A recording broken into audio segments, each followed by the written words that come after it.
Hello, welcome back to another video of X++ programming language.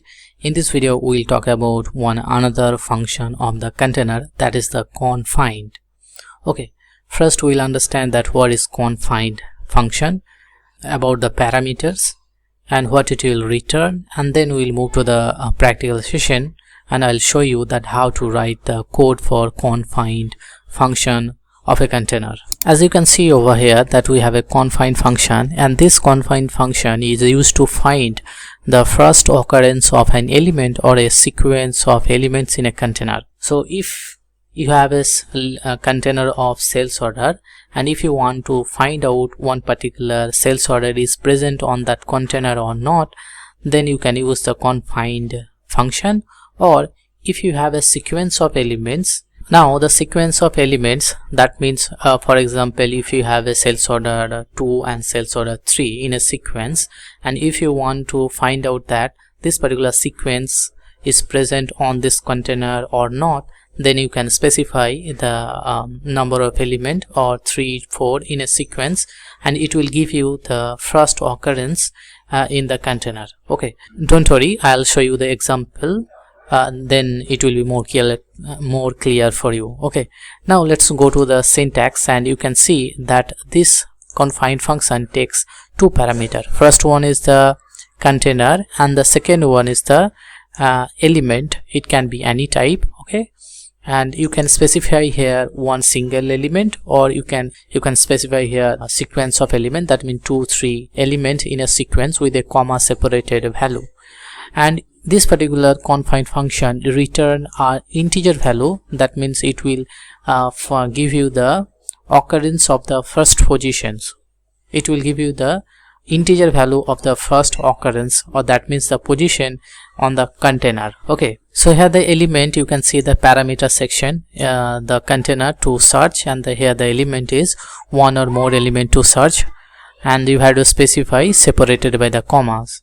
And here a remark is there: if several elements are specified in a sequence, they must be separated by the commas, and the sequence should be in the correct sequence. So if you will mismatch the sequence, then it will give you the 0 as a result. Okay, that you have to remember. So sequence is very much important in case of the conFind, as well as in the whole container concept. Sequence is very much important. And you already know the element can be of any data type in container. Okay, now we'll talk about return type. So it will return 0 if the item was not found, and if it will find out able to find out from the container, then it will give you the first occurrence, the number of the item. Okay, it will give you the positions in the container. Now let's move to the practical example, and I'll show you the coding, and I'll show you the coding example. Now in this example, you can see that we have a conFind example class, and it's having the main method, and in this main method we have written our code over here. Okay, and you can see that we have a container which is having the 5 element or sales order we are having over here, and we have declared an integer variable position. And using the conFind method, it is taking that 2 parameter. First one is the container name and the element which I want to find out inside this particular container. And this conFind actually return an integer value. That's why we have given here the position variable, so that we can hold the value of the position from the container, which in which position this particular element sales order is present. Okay, now we are printing out with the info method, and we are passing the value over position. Okay, so that we can see in the front end. So now if we'll execute this particular code, you will get the output 2, because this sales order 2 is present in this position, that is the 2, and we already know that in case of container the position starts from 1, 2, 3, 4, 5. So in this sequence, so in this container, all the sales order actually resides in a sequence. That's why it's present in the sequence 1, and accordingly 1, 2, 3, 4, and accordingly 2, 3, 4, and 5 position, right? So that's why we'll get the result here 2.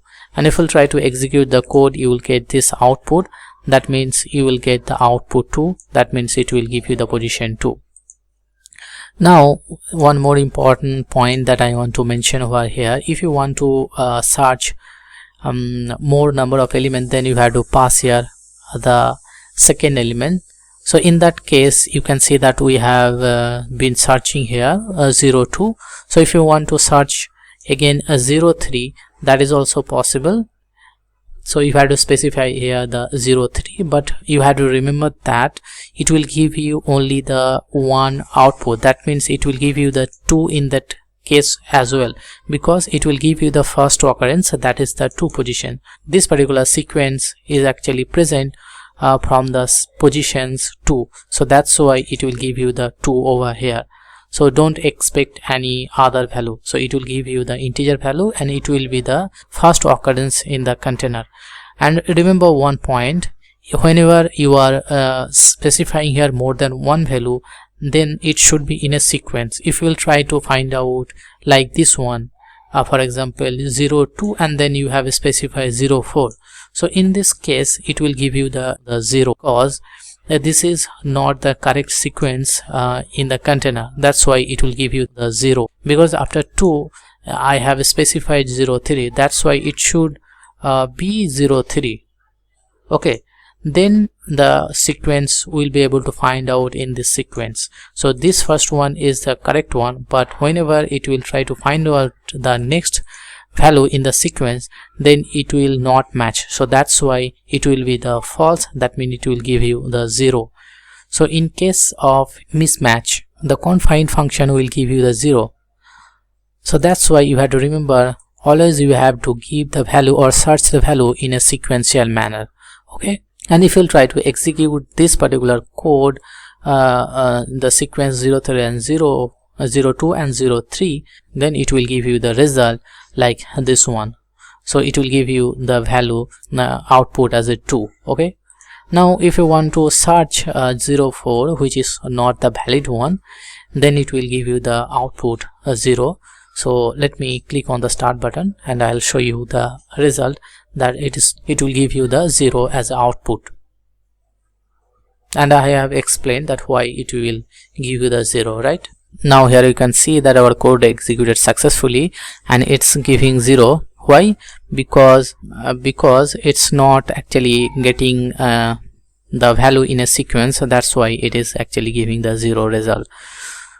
So I hope now it's clear that how we can find out one value or one sequence of value inside a container using the conFind function.